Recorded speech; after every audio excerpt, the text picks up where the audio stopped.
గుడివాడ మాజీ ఎమ్మెల్యే, మాజీ మంత్రి కొడాలి నాని రాజకీయాల్లో ఫైర్ బ్రాండ్ లీడర్ అనే పేరు.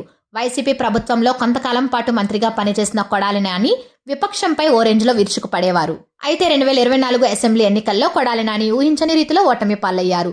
గుడివాడ నియోజకవర్గం నుంచి వైసీపీ అభ్యర్థిగా బరిలోకి దిగిన కొడాలి నాని టీడీపీ అభ్యర్థి వెనుగండ్ల రాము చేతిలో ఓటమి పాలయ్యారు. ఎన్నికల్లో ఓటమి తర్వాత ప్రత్యక్ష రాజకీయాలకు దూరంగా ఉన్నారు కొడాలి నాని.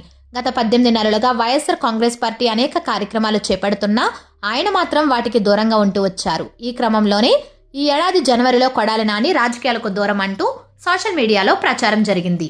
అయితే అవి రూమర్స్ మాత్రమేనని తేలిపోయింది. అయితే 18 నెలలుగా రాజకీయ కార్యక్రమాలకు దూరంగా ఉంటూ వచ్చిన కొడాలి నాని చాలా రోజుల తర్వాత వైసీపీ కార్యక్రమంలో పాల్గొన్నారు. మెడికల్ కాలేజీల ప్రైవేటీకరణను వ్యతిరేకిస్తూ వైఎస్ఆర్ కాంగ్రెస్ పార్టీ కోటి సంతకాల పేరుతో కార్యక్రమం చేపట్టిన సంగతి తెలిసిందే. ఈ కార్యక్రమంలో కొడాలి నాని పాల్గొన్నారు. ఎన్నికల్లో ఓడిపోయిన తర్వాత వైసీపీ కార్యక్రమాలకు దూరంగా ఉన్న నాని తొలిసారిగా పార్టీ కార్యక్రమానికి హాజరయ్యారు. అనంతరం వైసీపీ కార్యకర్తలు, శ్రేణులను ఉద్దేశించి మాట్లాడిన కొడాలి నాని రాజకీయాల్లోకి రీఎంట్రీపై క్లారిటీ ఇచ్చారు. 6 నెలలుగా రాజకీయాలకు దూరంగా ఉన్నారని, బైపాస్ సర్జరీ తర్వాత వైద్యులు విరామం తీసుకోవాలని సూచించడంతో రెస్ట్ తీసుకున్నట్లు కొడాలి నాని వెల్లడించారు. మరో 6 నెలలు చిన్న కార్యక్రమాల్లో పాల్గొంటానన్న కొడాలి నాని ఆ తర్వాత పూర్తి స్థాయిలో ప్రజా ఉద్యమాలలో పాల్గొంటానని క్లారిటీ ఇచ్చారు.